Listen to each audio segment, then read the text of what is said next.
Mon cher Dominique Bourdin, bonsoir et merci d'avoir accepté cette invitation pour cette visio. Tu m'entends, Dominique? Tout va bien? Oui, oui, je Ouais, t'entends. voilà. Donc, je Bonsoir te... Sandrine. C'est un Mhm. plaisir de se retrouver après ces merveilleuses journées de la Merkaba, que j'ai vécu vraiment avec beaucoup de plaisir. Et je trouve que ça mérite beaucoup plus de publicité pour attirer plus de gens vu la qualité des intervenants.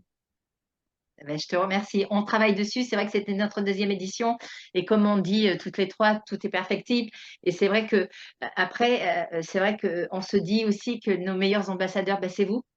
C'est les personnes qui viennent, que ce soit intervenants ou auditoires, voilà, pour pouvoir communiquer sur cet événement qui, j'avoue, est très, très difficile à expliquer tant que les gens ne sont pas venus. C'est vrai que c'est très difficile, étant donné que c'est un cheminement individuel aussi et collectif.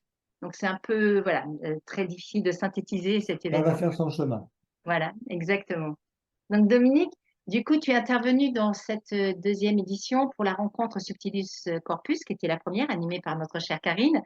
Et, euh, et donc, je vais faire une petite présentation pour ceux qui ne sont pas venus à l'événement. Donc, bien entendu, tu rajouteras, si besoin, voilà, si tu as des choses à préciser sur ton parcours, qui est multiple, qui est très grand aussi. Donc, du coup, n'hésite pas à rajouter des choses. Donc, tu as pratiqué la médecine générale pendant 18 ans avant de te tourner vers des techniques thérapeutiques qui agissent sur tous les plans de l'être humain. Tu as une approche particulière en développant ces thérapeutiques. Oui, c'est thérapeutique, c'est ça, on dit, c'est oui, c'est thérapeutique, pardon. Tu as une approche particulière par rapport à la chromothérapie parce que tu utilises les couleurs pour vraiment soigner l'être dans toutes les parties de son corps, en fin de compte, grâce à la couleur. Euh, Alors, oui, alors vas-y, voilà, c'est ce que je je vais voulais préciser un souligner. certain nombre de choses sur mon parcours parce que ça explique un petit peu, notamment toute ma réflexion. En fait, j'étais au séminaire, je voulais être curé, je voulais être prêtre à un moment donné, et je voulais comprendre. Moi, tout ce qui est dogmatique, ça ne m'a jamais plu. Donc, j'ai voulu comprendre et j'ai voulu comprendre ce que c'était que l'être humain. Et donc, je voulais m'inscrire en faculté en anthropologie. Mais ça demandait au moins 6 années d'études. Donc, pour travailler sur l'être humain, je me suis dit, autant avoir un métier en même temps. Et donc, je pensais qu'en médecine, on s'intéressait à l'être humain. Je me suis donc inscrit en médecine. Là, je suis un peu tombé de haut parce qu'en fait, je me suis aperçu qu'en médecine, on travaillait sur une machine et en même temps, plutôt même sur un ensemble de pièces détachées. Et donc, très, très vite, je me suis senti mal à l'aise, sans comprendre très bien pourquoi, puisque on nous inculquait que nos maîtres savaient tout et que nous n'avions qu'à obéir. Donc, obéir à l'église, obéir aux médecins, moi, c'était pas du tout mon truc. Donc, je me suis installé, plutôt de faire une belle carrière universitaire, je me suis installé comme médecin généraliste, parce que là, on voyait des gens, on voyait pas des numéros, on voyait pas des pathologies, mais des personnes. Et comme on nous avait appris uniquement à les traiter avec des médicaments ou des opérations ou la radiothérapie, mais ça, c'était pas du domaine du généraliste, j'ai cherché très très vite d'autres façons de prendre soin des gens. Ce qui n'a d'ailleurs pas plu au Conseil de l'Ordre, parce que en cherchant, j'ai lu beaucoup, j'ai fait de la psycho, notamment avec mon épouse, j'ai fait ce qui à l'époque n'existait pas comme naturopathie, mais j'ai lu des tas d'ouvrages sur la diététique, sur les exercices, enfin, bref, et sur la spiritualité. Et sur la physique aussi, j'ai fait des certificats de physico-chimie, d'électronique, enfin, j'ai fait de l'acupuncture, de l'homéopathie, j'ai fait tout ça pendant ce temps-là pour essayer de trouver des moyens de prendre vraiment soin des gens. Et j'ai tellement bien avancé qu'à un moment donné, le Conseil de l'Ordre m'a remercié de mes bons au service, c'est-à-dire qu'ils m'ont interdit d'exercer la médecine, ce qui m'a rendu un grand service. Ça, c'est pour ceux qui éventuellement subissent la même chose. C'est qu'en fait, ça m'a obligé à développer une autre façon d'aborder les gens que médicale. Et c'est ce qui m'a permis d'aller finalement au bout, si on peut aller au bout, de ma démarche de base, qui est une réflexion sur l'être humain, hein.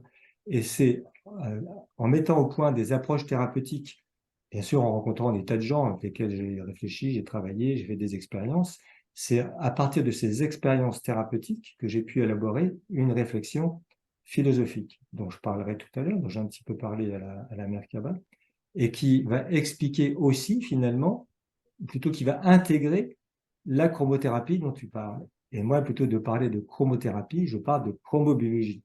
Donc, je Hmm. pense qu'il y a une question qui va nous permettre d'éclaircir ça. Ouais. Non, mais super, super, super. Alors, euh, avant de parler dans cette de partir dans cette chromobiologie, dans nos échanges, Dominique, j'ai senti que tu étais vraiment interpellée vis-à-vis à la bienveillance par rapport à l'humanité. Et je voulais savoir si justement tu voulais nous partager quelque chose par rapport à ça. J'ai senti que ça te tenait vraiment à cœur d'avoir cette bienveillance-là. Et donc voilà, si tu veux partager quelques mots là-dessus. C'était ma raison de m'inscrire en médecine, c'est de réfléchir sur l'être humain. Mm, Je ne sais pas d'où ça m'est venu, la vocation de devenir prêtre, mais en tout cas, je suis resté fidèle, en tout cas, à cette démarche qui intègre quelque chose de l'ordre de la spiritualité. mm, Et euh,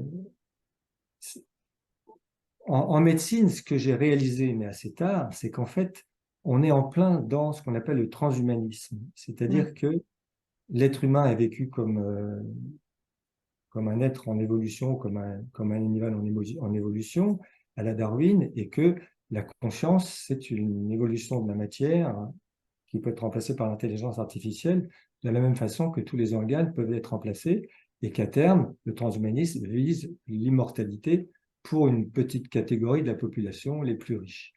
Ils ont simplement oublié que au milieu du corps de l'être humain, il y a quoi? Au milieu du corps humain, il y a le cœur. Et en fait, c'est le cœur de l'être humain, c'est cet organe et c'est ce qu'il représente. C'est-à-dire, le transhumanisme a oublié cette mm. dimension. Alors qu'Einstein lui-même disait à sa fille avant de mourir que l'essence même de l'univers, dans sa formule mathématique E est égal à mc2, c'est l'amour. Alors du coup, moi, j'ai amené une autre approche qui est beaucoup plus humaniste, c'est-à-dire que, en résumant, mais je pourrais expliciter, pour moi, nous sommes une parcelle hologrammique de la conscience universelle qui prend corps pour expérimenter l'amour dans la matière. Et comme parcelle de conscience, hologrammique, on y reviendra si tu veux après, Ouais. mais comme parcelle de conscience, on est quelque chose de très subtil. Pour pouvoir expérimenter l'amour dans la matière, ça suppose qu'on vive une transformation, une sorte de densification. Et la première étape de la densification, c'est la structure vibratoire, ce que les Indiens appellent l'aura.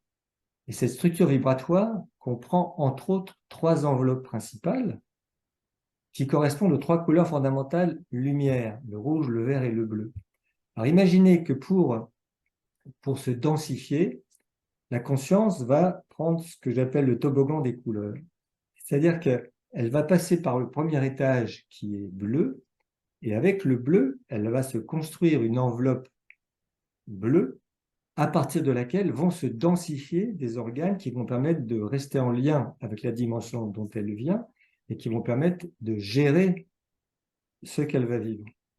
Ça va notamment être le système nerveux. Au deuxième étage du toboggan, qui est vert, on va se construire une enveloppe verte à partir de laquelle va se densifier des organes qui vont permettre de rentrer en relation.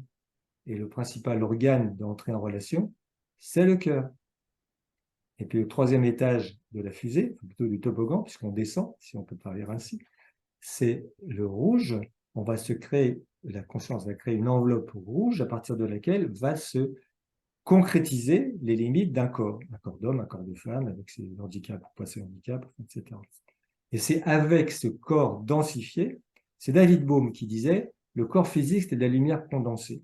Mm. David Bohm, c'est un neurophysiologiste américain qui a beaucoup parlé et d'hologramme et de corps-lumière, en fait.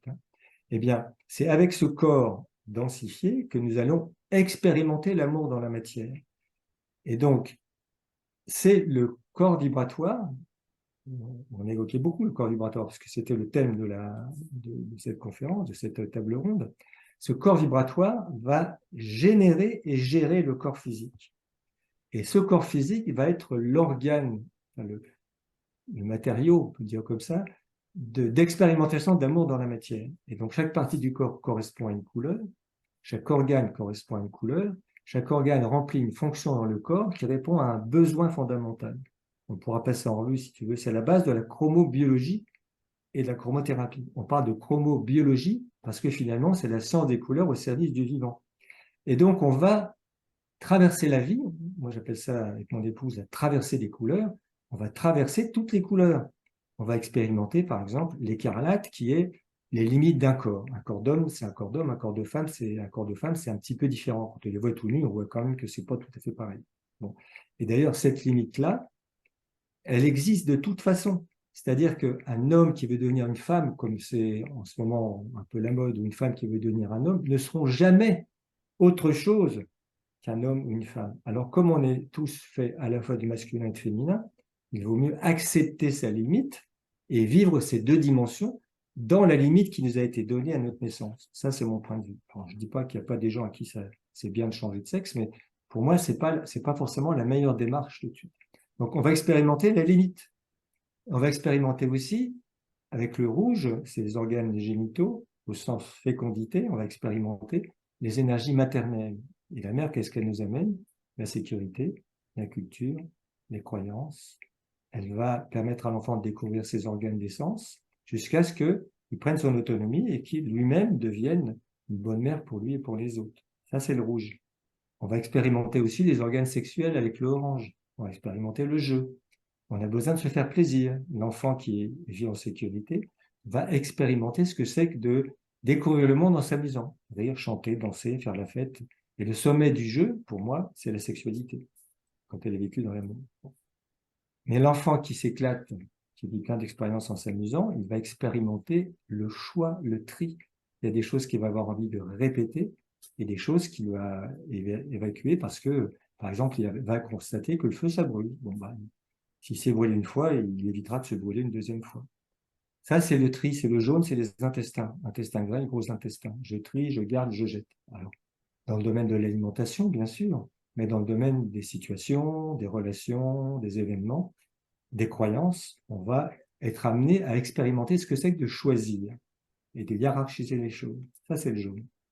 Après, on va expérimenter le citron. Le citron, c'est des organes de transformation. On va, notamment le foie, les soucis à structure osseuse, on va expérimenter le besoin de transformer ce que l'on a gardé du jaune pour se construire et construire au service des autres et de la planète. Ça, c'est la symbolique du travail, c'est le citron. À partir du moment où on est capable de réaliser un certain nombre de choses pour soi et pour les autres, on va pouvoir être reconnu et du coup être en relation avec les autres sur un pied relativement d'égalité. C'est la symbolique du vert. On va pouvoir aimer, être aimé, reconnaître, être reconnu. C'est le petit prince et le renard. Mais rentrant en relation avec le vert, il va falloir qu'on expérimente le système immunitaire, le thymus et la thyroïde. C'est-à-dire qu'on va expérimenter la communication. Ça veut dire échanger avec les autres tout en mettant entre nous et les autres la bonne distance pour communiquer tout en préservant son intégrité. C'est tout le sens du système immunitaire. Je fais une petite aparté, donc j'y suis, c'est qu'en fait, le système immunitaire n'est pas d'abord un système de défense, mais un système de communication. Les virus et les bactéries ne sont pas d'abord des agents pathogènes, mais des vecteurs d'information. On est construit sur le même modèle que les virus et les bactéries, nos cellules, et il y a 10 fois plus de virus sur le corps que de cellules. Et en fait, le système immunitaire est capable d'aller chercher auprès des virus et des bactéries les informations dont il a besoin pour maintenir son intégrité et continuer son évolution. Ça, c'est une révolution dans la conception du système immunitaire, parce que ça remet en cause les antibiotiques, les vaccins, etc. C'est tout un sujet qu'on pourrait développer à un autre moment. Mais à partir du moment où on a mis la bonne distance entre soi et l'autre, eh bien, on va pouvoir exprimer ce que l'on est en toute authenticité. C'est la gorge. La gorge, c'est le lieu qui est relié au bras, c'est le lieu d'expression de l'être.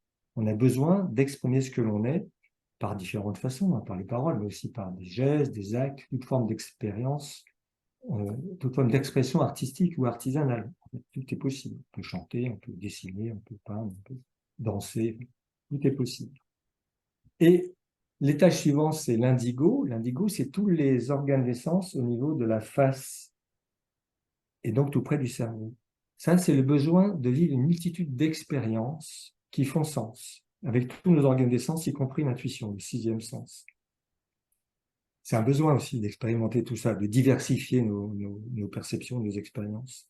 Et avec le bleu foncé, qui est le cerveau, on va expérimenter l'intégration de ces expériences dans la conscience.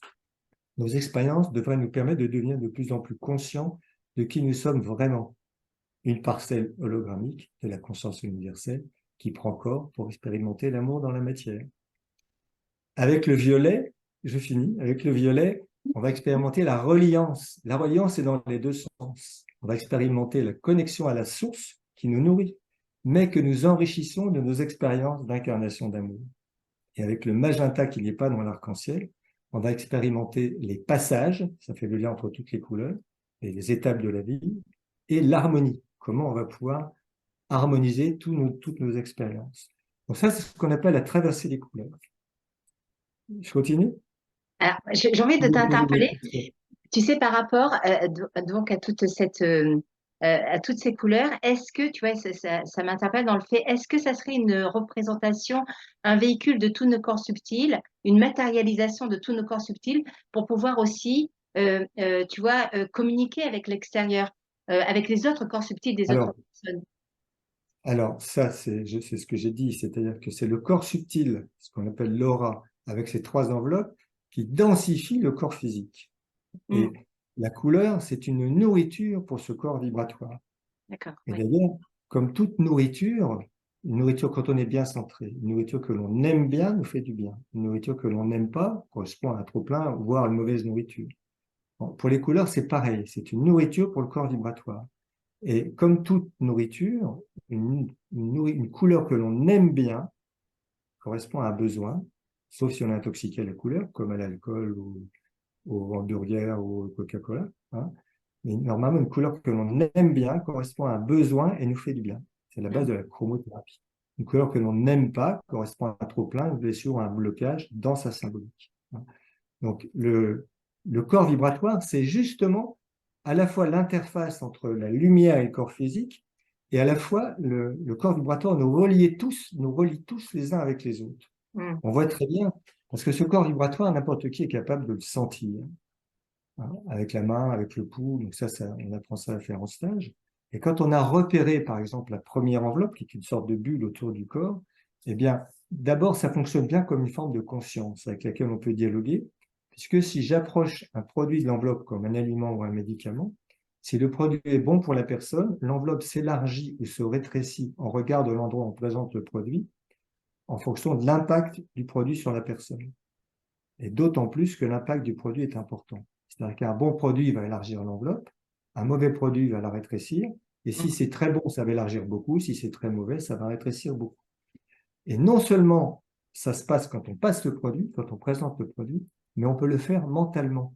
C'est-à-dire qu'on peut dialoguer avec ces enveloppes qui fonctionnent bien comme une forme de conscience. Il mm. suffit de penser l'impact du produit sur une personne pour faire bouger son enveloppe en fonction de cet impact. Donc, on a bien affaire à une forme de conscience. Et alors, ce qui est tout à fait intéressant pour compléter ça, puisque j'ai dit qu'on était en lien les uns avec les autres, c'est que quelqu'un on peut utiliser la modification du pouls, par exemple, pour sortir des enveloppes. Quand on traverse une enveloppe, le pouls rebondit. Enfin, il a une modification instantanée. Bon. Eh bien, si on prend une personne et qu'il y a 3, 4, 5, 6 personnes autour qui prennent leur propre pouls, ils auront la même information que celui qui prendra le pouls de la personne au même moment. C'est-à-dire qu'ils seront capables de déterminer à distance les mêmes choses que la personne qui est en présence. Et la distance peut s'estomper puisqu'on peut faire ça. Moi, quand je pars en voyage, je peux prendre des nouvelles de mes enfants à distance. Ouais. C'est-à-dire que je peux évaluer leur enveloppe à distance. Et puis ça me rappelle une anecdote au Canada, au Québec. On était dans un spa en hiver à l'extérieur. Puis il y avait une petite boutique où le gars vendait des vêtements. Puis ma charmante épouse, elle dit, bah tiens, j'aimerais bien qu'on voit ce vêtement-là, s'ils iraient bien à nos garçons. On a 4 enfants, il y avait pour les 2 garçons. Et puis je lui dis, bah, écoute, je vais tester. Et donc je teste sur 2 points, mais sur le comptoir en fait. J'évalue leur enveloppe, puis je dialogue avec cette enveloppe à distance. On était au Québec et puis ils étaient en France. Et je dis, OK, ces 2 vêtements-là, ça leur va bien. Et là, le vendeur, il dit, mais qu'est-ce qu'il fait là? Alors Sylvie, mon épouse, elle lui explique, c'est un peu comme s'il téléphonait. Hein. Et pas fou, le vendeur, il dit, mais il pourrait pas demander aussi si ça serait bien ce vêtement-là et ce vêtement-là pour les mêmes. Alors je teste, je dis non. Il répond, passez-les-moi. Mm, Pas fou. C'est pour dire que, effectivement, on est tous reliés les uns avec les autres, mm, en mm, fait. mm, mm. Hein. Et quand je dis qu'on est une parcelle hologrammique de la conscience universelle, ça veut dire qu'en fait, chacun d'entre nous représente la totalité de l'univers de son point de vue. Mm, Et il a la responsabilité de cette façon d'être un hologramme de l'univers, une représentation, une façon d'être de l'univers. Il a cette responsabilité-là. Et en fait, quand je dis notre responsabilité, finalement, c'est simplement de notre façon de créer de l'amour dans la matière. C'est tout. C'est le sens essentiel de la vie, qui est complètement opposé au transhumanisme, qui a justement écarté cette notion d'amour. sûr. Mm. Justement, si je peux rebondir sur une question, Dominique, c'est est-ce que l'humanité, si on peut la définir à l'unisson de tous les êtres, est un corps subtil? Et si oui, donc l'humanité entière est un corps subtil? Si oui, et quelle en serait sa couleur? Alors, dans quel sens je peux prendre la question? D'abord, la couleur de l'humanité, s'il y a une couleur, elle est forcément de toutes les couleurs, comme l'être humain. La notion d'hologramme. Alors, c'est quoi un hologramme? Un hologramme, c'est une technique photographique qui permet de prendre en photo un objet avec une technique laser. Donc, je ne vais pas présenter la technique, mais quand on développe le cliché, on ne voit pas l'image de l'objet. On voit des interférences lumineuses. Et si on projette le cliché dans les conditions de la prise de vue, donc toujours en technique laser, on va obtenir une image de la totalité de l'objet en relief. On pourra même traverser puisque c'est de la lumière. Ça, c'est la première caractéristique. C'est pas celle qui nous intéresse le plus. Par contre, si on prend un morceau du cliché, quelle que soit sa taille, quel que soit l'endroit où on prend le morceau, qu'on le projette dans les conditions de la prise de vue, on va toujours obtenir une image de la totalité de l'objet. Mm. Simplement, on va perdre en relief si on diminue la taille et on va changer de point de vue en fonction de l'endroit où on prend le morceau. Un exemple. Supposons qu'on prenne, on voit l'assemblée de la Merkaba, il y avait quand même pas mal de monde, hein.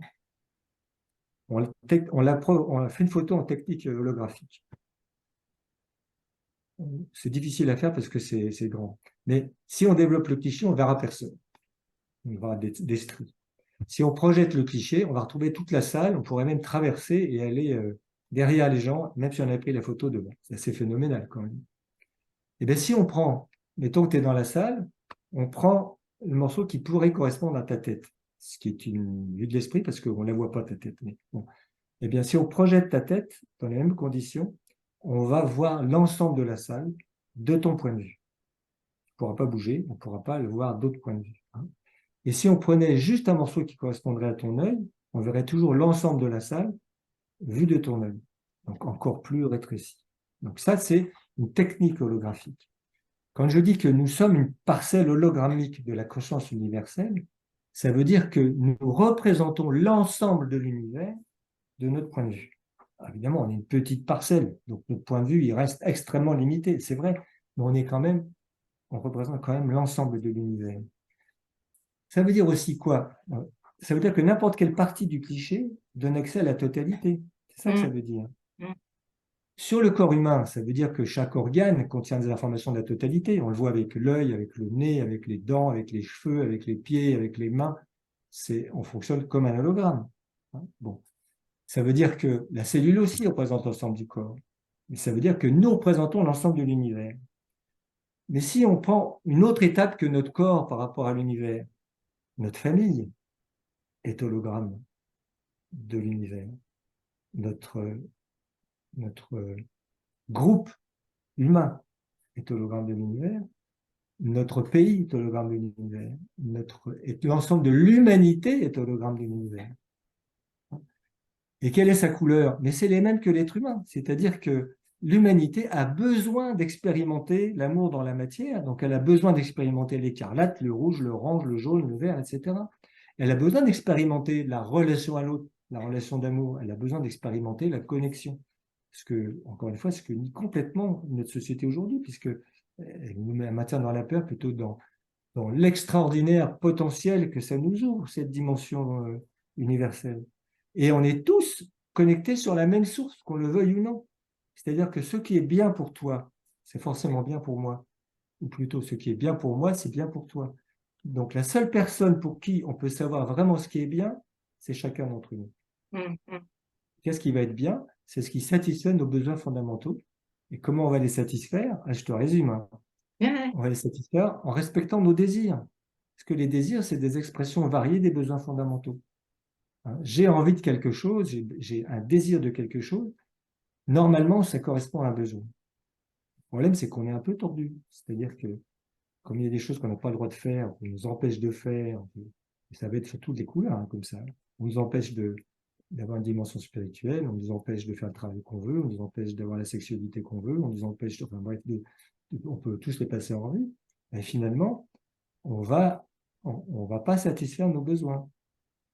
Et pour les satisfaire, il faudrait qu'on respecte nos désirs et qu'on les confronte à nos émotions. Et la seule émotion qui valide tout ça, c'est la joie. Quelqu'un qui est heureux, même s'il mange des sauterelles grillées dans le désert, il est bien là à sa place. Et il va rayonner d'amour et de bonté, de bienveillance. Alors que quelqu'un qui a tout pouvoir, qui peut avoir toutes les maîtresses qu'il veut, qui peut avoir tous les repas qu'il veut à des prix exorbitants, qui peut avoir le pouvoir sur les gens, s'il n'est pas heureux, s'il n'a pas cette joie qui rayonne, c'est qu'il lui manque l'essentiel, en fait. Donc ça, c'est l'émotion qui valide. Après, les autres émotions, elles vont me dire, attention, il y a quelque chose qui ne va pas. La première, c'est la colère. La colère, c'est l'émotion qui nous invite à dire non. Il y a quelque chose qui ne va pas. Je sens une colère qui monte, je commence par dire non. Je peux réfléchir qu'après. Mais en tout cas, au moins, je peux l'exprimer. La deuxième émotion, c'est la tristesse. C'est ce qui m'invite à tourner une page. J'ai tous mes besoins qui sont satisfaits avec mon partenaire, par exemple, avec mon épouse. Elle prend la voiture, elle se tue, ça peut arriver. Hein. D'un seul coup, la plupart de mes besoins ne sont plus satisfaits. Si je l'aime suffisamment, je vais accepter qu'elle parte ou qu'elle meure, enfin. Si vraiment je suis dans l'amour inconditionnel, parce que ça, même sa mort, c'est sa vie aussi à elle. Hein. Et moi, je vais faire un deuil, c'est-à-dire que je risque de pleurer, c'est-à-dire que je vais prendre conscience qu'il y a des choses qui vont changer. Si je l'aime assez, ben, je vais reprendre une vie, je vais reprendre possession de mes besoins et ma façon de les satisfaire. Ça, c'est la tristesse. Après, vous avez tu vois, la gêne que je mets dans les émotions. C'est quand j'ai une gêne sur un ovaire, enfin pas moi, mais quoi. Si tu avais une gêne sur un ovaire, tu pourrais dire, tiens, qu'est-ce qu'il en est de ma sexualité? Le problème d'utérus, qu'est-ce qu'il en est de ma relation aux enfants? Les problèmes de gorge, qu'est-ce qu'il en est dans ma capacité d'exprimer ce que je suis? Et donc la gêne va être sur l'organe symbolique du besoin qui n'est pas respecté. Et enfin, je vais en rajouter deux qui sont dans Conversation avec Dieu. C'est un ouvrage de Walsh, qui est Donald Walsh, qui est vraiment très intéressant. Si ça ne vient pas de Dieu, ça mériterait. Où il ajoute que, comme émotion, l'envie, c'est qui me fait grandir. Par exemple, j'ai un frère qui a 8 ans, et moi j'en ai 4, j'ai envie de faire comme lui, donc je vais grandir. Et puis l'amour au sens d'aimantation, c'est ce qui me fait sortir de moi. J'ai envie d'aller voir quelqu'un, je suis attiré par une personne, je suis attiré par une situation, je vais aller vers. Voilà. Donc ça, ce sont des émotions plutôt positives qui vont me pousser à avancer, en fait, dans ma vie. Les autres, elles me poussent à faire attention, puis les deux dernières, elles me poussent au contraire à avancer. Et Le justement, problème, pardon, Dominique. Et je voulais savoir hum, aussi par rapport à ce que tu expliques, qui est fort intéressant, et je voulais connaître dans ta pratique à toi par rapport aux couleurs. Est-ce que dans ta pratique, est-ce que tu essayes de capter la couleur émanante des corps subtils de la personne pour aller équilibrer ses émotions, ou est-ce que tu pars des émotions pour aller équilibrer ses enveloppes ni subtiles? l'un ni l'autre, Ni ni l'un l'un ni ni l'autre. l'autre. Ok. Non. Bon, je finis mon truc sur les émotions, puis je reviendrai à cette question-là après, parce qu'elle est tout à fait essentielle. Hein. Ok, ok. Là, j'ai presque fini. Non, Le non, mais je t'en problème, c'est que prie, tous Dominique. les interdits de notre société que j'ai cités tout à l'heure, on n'a pas le droit de faire ci, on n'a pas le droit de faire ça, on est obligé de faire ça, fait que on nous a empêchés d'écouter nos émotions pour les connecter sur les vrais besoins. Et Mm. donc, soit on va mettre un désir sur un mauvais besoin. Par exemple, j'ai envie de faire l'amour et puis c'est interdit pour moi dans telle circonstance. Ben, je vais manger du chocolat, ou je vais parler tout le temps, ou je vais plonger dans une spiritualisme gélatineuse, ou tu vois, dans un intellectualisme forcené. Je vais compenser. Hein. Mais sinon, ce qui va se passer, comme ça marchera de toute façon jamais, c'est que mes émotions vont s'amplifier. Ce sont des signaux qui vont pas s'arrêter, ils vont s'amplifier. Et on va avoir la colère qui devient de l'agressivité, la tristesse qui devient de la dépression, la peur qui devient de l'angoisse, la gêne qui devient de la maladie, l'envie qui devient de la jalousie, et l'amour au centre d'alimentation devient de la possessivité. Et on est dans une société, curieusement, d'agressifs, de dépressifs, d'angoissés, de malades, de jaloux et de possessifs, société de consommation courante. Pourquoi? Parce qu'on a oublié de remettre le cœur au centre. C'est là-dedans qu'on nous enferme, en fait. Donc, il est temps de sortir de ça. Ça, s'il y a un message à retenir, c'est respecter vos désirs en les connectant sur vos émotions. Et Mm. soyez heureux. C'est le signal que ça va bien. On revient sur ta question, Mm. sur comment je pratique. Je ne fais aucun diagnostic. Je ne mesure pas les enveloppes énergétiques. Je ne discute pas, je ne questionne pas sur des émotions. Je traite. Et comment je traite? Je fais une sorte de dialogue. Et ça s'apprend très bien. Un enfant de 7 ans, il fait comme ça. Il peut le faire. C'est une sorte de dialogue avec la structure vibratoire. C'est comme si je demandais à la personne, sur le plan de conscience de la structure vibratoire que j'ai décrit tout à l'heure, quelle couleur tu veux que je te passe, à quel endroit, sur quelle enveloppe, en fonction de là où tu en es, de là où j'en suis, et du chemin qu'on peut parcourir ensemble tout de suite. Et alors, qu'est-ce qui se passe? C'est que s'il y a des émotions qui sont prêtes à sortir dans la relation patient-thérapeute, elles vont sortir. Et là, on accompagne. Mm. Qu'est-ce que c'est que cette émotion? Quel est l'événement qui est derrière? Quel est le besoin qui n'est pas respecté? Qu'est-ce qui s'est passé? Et finalement, toute la démarche du thérapeute, ça consiste simplement à accompagner l'émotion qui va être révélatrice de quelque chose qui a été mal vécu et d'aider les gens à transformer leur merde en compost. Ça, c'est parce qu'on fait des irrigations coloniques que je dis ça. C'est à transformer l'événement difficile en expérience d'être humain, c'est-à-dire en expérience d'amour.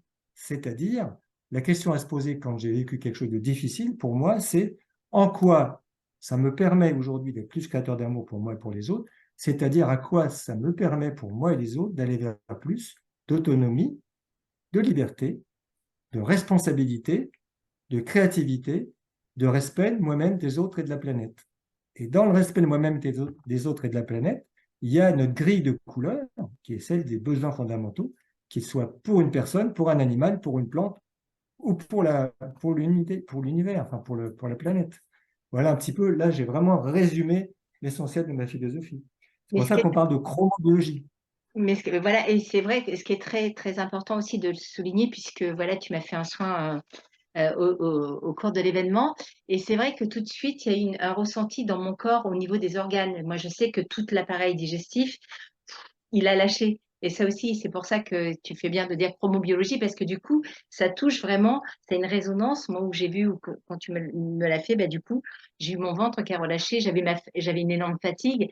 Et du coup, voilà, tout mon appareil On a vu digestif. d'ailleurs comment tu dansais le soir. Bon, ça après, hein, je suis tombée dedans quand j'étais petite, mais bon, voilà. Mais Ouais, mais c'est vrai que ça veut dire qu'effectivement, tu as retrouvé de l'énergie. Tu as voilà, retrouvé de mais l'énergie. complètement parce que tu vois, j'étais dans un état de fatigue et lorsque tu m'as fait le soin, ça a lâché, la fatigue s'est transformée, tu vois, c'est rééquilibré dans tout mon corps et voire même à disparaître, enfin, pas, voilà, mais quand même en dominante à disparaître, et du coup, et c'est mon ventre, tout, voilà, qui a vraiment lâché tout ce qui se passait dans le ventre. Et donc, merci. Et du coup, aussi, alors, j'étais interpellée par le fait, tu vois, là derrière toi, on voit toutes ces couleurs qu'on connaît, voilà, qu'on peut nommer aujourd'hui dans notre conscience, dans notre corps intégré. Et tu vois, moi, par rapport à des outils que j'ai reçus, j'ai perçu, mais vraiment des couleurs que je ne pourrais pas nommer aujourd'hui. Des multitudes de couleurs, comment dire, des multiplications d'une couleur, tu vois, que voilà. Et je voulais savoir si toi, dans cette pratique-là, dans cette thérapie-là, est-ce que tu as perçu différentes couleurs, d'autres couleurs que tu ne peux pas nommer, qu'on ne peut pas voilà, échanger parce que elles sont pas nommables, euh, ou est-ce que voilà, à travers des personnes, ou est-ce que tu as eu des retours de personnes qui t'ont dit qu'elles avaient découvert d'autres couleurs? Alors, moi, je n'ai pas cette expérience-là. Moi, je travaille avec les 12 couleurs qui sont les 3 couleurs fondamentales lumière, les 3 couleurs fondamentales matière et les intermédiaires.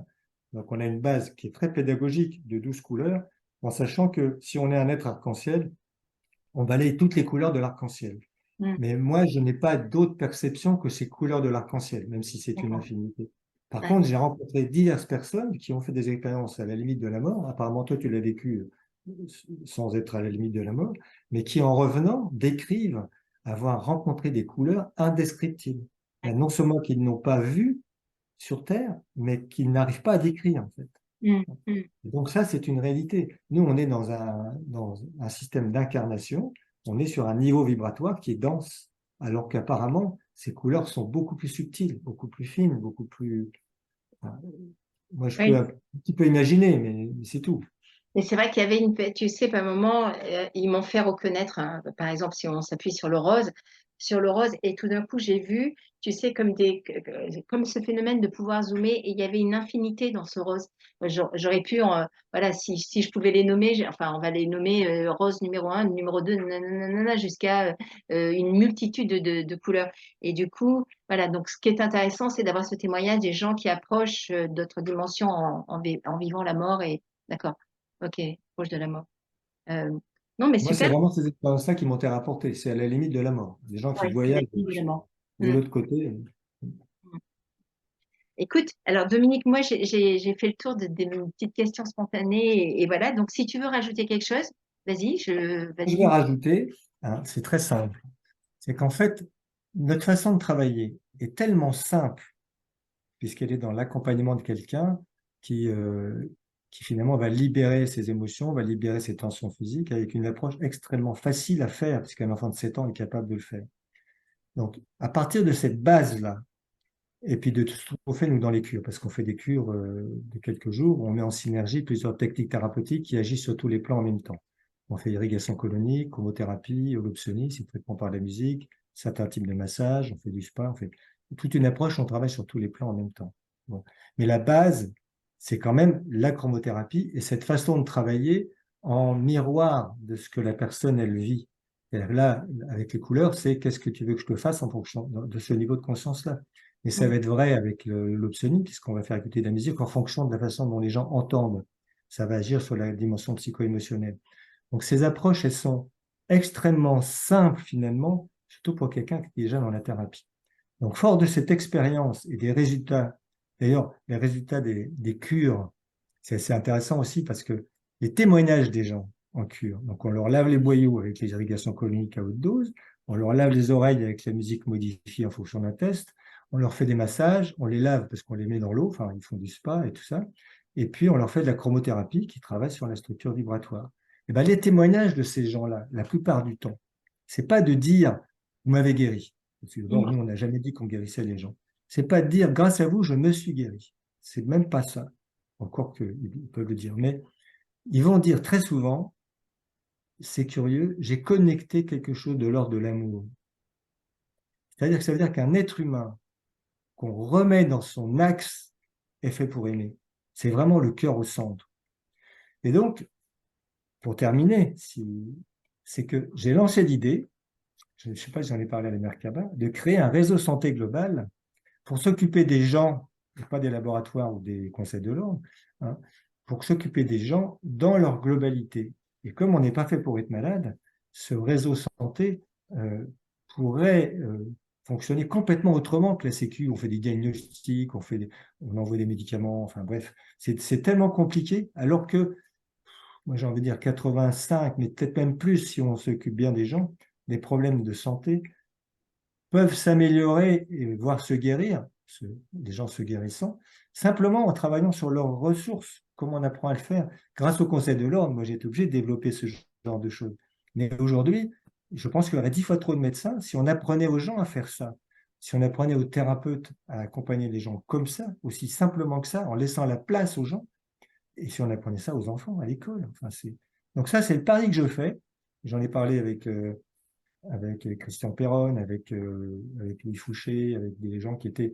Là, c'était au Foisonnant, c'était le mois d'avant. J'en ai parlé un petit peu d'ailleurs avec des gens qui intervenaient à la Merkaba. Mais je sens que ça résonne. C'est comme si c'était prêt. Il faut qu'on construise quelque chose de beaucoup plus humain que ce qui nous est imposé aujourd'hui. Et ben, on y va. Donc, j'ai lancé le processus. Génial. On va voir. Alors, évidemment, ça implique plein de gens. Ça implique la finance, ça implique les compétences, les formations. Enfin, bref, c'est assez complexe, mais je pense qu'on va y arriver. En tout cas, je m'investis là-dedans. Ah, c'est merveilleux. Et tu sais, ça me fait penser, alors Parmi, un jour, j'ai reçu un soin qui date de bien au-delà de notre existence. Et du coup, il me montrait aussi qu'il y avait quelque chose qu'on négligeait chez le médecin, chez le thérapeute. Et j'avais vraiment cette vision de cette scène pour un moment où je voyais un thérapeute voilà, qui pratiquait une technique particulière sur un patient. Et tout d'un coup, j'ai vu dans cette salle quelqu'un qui est venu apporter une sorte de petit bol de thé au, au médecin, au thérapeute, pour que lui aussi se sente bien, pour pouvoir transmettre aussi, tu vois, cette bienveillance aux patients. Et du coup, et c'est là où je me dis, tu vois, ce sont des petits détails comme ça, et ça m'a donné une grande satisfaction. Je me dis, mais ça serait génial que, tu vois, tout d'un coup, notre médecin qui est le pauvre, fatigué, voilà, débordé, que quelqu'un puisse, pendant, pourquoi pas, tu vois, lui apporter un petit bol de thé, ou comme le thérapeute, tu vois, qui s'investit aussi sur le patient. Et ça, je trouve ça vibratoirement, pour moi, j'ai reçu ça comme une grande richesse humaine, tu vois, de respect, du respect aussi. Mais la méthode qu'on utilise en chromothérapie, chromobiologie, de sorte de dialogue avec la structure vibratoire de la personne dont on s'occupe, en fait, on traite le système. C'est-à-dire qu'on traite la relation patient-thérapeute en même temps. Et le thérapeute se traite en même temps. Et donc, quand on travaille dans cette dimension-là, on n'est pas fatigué. En fait, Ouais. Mm, on a une énergie qui est l'énergie qu'on donne à l'ensemble du système. mm. Là, c'est une raison de plus pour développer ça. Exactement. Et c'est magnifique. C'est pour ça que ça m'a fait résonance dans ce que tu disais, parce que je me disais, voilà, c'est vraiment prendre soin de tout le monde, même dans une consultation, qu'il faut que tout le monde aille bien. Et donc, ça, c'est pour ça que ça m'avait donné, enfin, ça m'avait résonné en moi. Donc, je voulais le partager. Bah, super, Dominique. Alors, du coup, tu as une chaîne YouTube, nous sommes d'accord? Si tu veux nous dire un petit peu, je rajouterai quand même en descriptif. Où Ben te... nous, il suffit de taper Dominique Bourdin ou la chrysalide et vous allez avoir un certain nombre de vidéos qui ont déjà été enregistrées. Mais D'accord, là, je pense que ce que je vous ai raconté sur celle-là, c'est une bonne synthèse. Je pense que d'accord. là, j'ai vraiment mis le maximum. Ok, Mais vous super. pourrez avoir plus de détails sur d'autres vidéos. Enfin, vous verrez, il y en a pas mal, hein. D'accord. Dominique Bourdin ou la chrysalide. D'accord. Et sur ta chaîne YouTube, il y a tes coordonnées ou si les gens veulent voilà, te joindre, De toute façon, venir. soit ils vont soit ils m'envoient un mail, c'est Ouais, dr.dominique.bourdin, de toute façon tu l'as, soit ils vont voir sur le site lachrysalide.institute, hein. d'accord. Soit ils vont aussi, pour me contacter, s'il y en a qui ont envie à un moment donné que je prenne soin d'eux, que je démarre une cure qu'ils auraient envie de faire, ben, ils s'adressent au centre de bien-être du Jaunet. D'accord. C'est eux qui ont repris notre activité et ils font Mhm. un excellent travail. Alors, il y Mhm. a des gens qui ont envie que je les vois quand même au démarrage pour être rassurés, mais en fait, ils peuvent aussi contacter le centre de bien-être du Jaunet. D'accord. C'est le centre que nous avons lancé. Mhm. Mais comme nous, moi, bon, c'est l'âge que j'ai de transmettre maintenant. Il faut que je transmette avec mon épouse. Mhm. Donc, j'ai pris du recul par rapport aux soins. Par contre, je garde une supervision des formations et puis je fais des interventions comme ça parce que pour moi, c'est vraiment mon objectif aujourd'hui, c'est de transmettre. Mhm. Ah, c'est super. Bah, écoute, bien évidemment, tu te doutes que Karine et ma Béatrice se joignent à moi pour te remercier déjà d'avoir été présent à cette deuxième édition.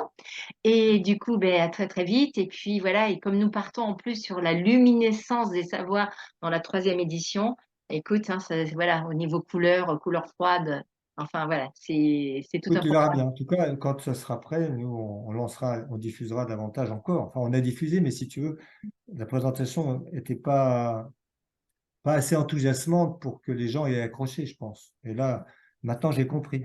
J'ai Et compris voilà, que c'est c'était ça. C'est ce vraiment... que je te disais, c'est que voilà, bon après c'est vrai qu'on est une deuxième édition, enfin on va pas se justifier là-dessus, mais c'est vrai que voilà, on démarre de rien, on part à zéro avec notre énergie et du coup et c'est vrai que voilà, tout est perfectible, mais c'est ce qu'on dit, c'est que pour nous, les meilleurs ambassadeurs, c'est Oui, l'auditoire oui, présent c'est et sûr. c'est vous, Mais voilà. c'est déjà remarquable ce que vous avez fait. Ça mérite juste d'être un peu plus diffusé.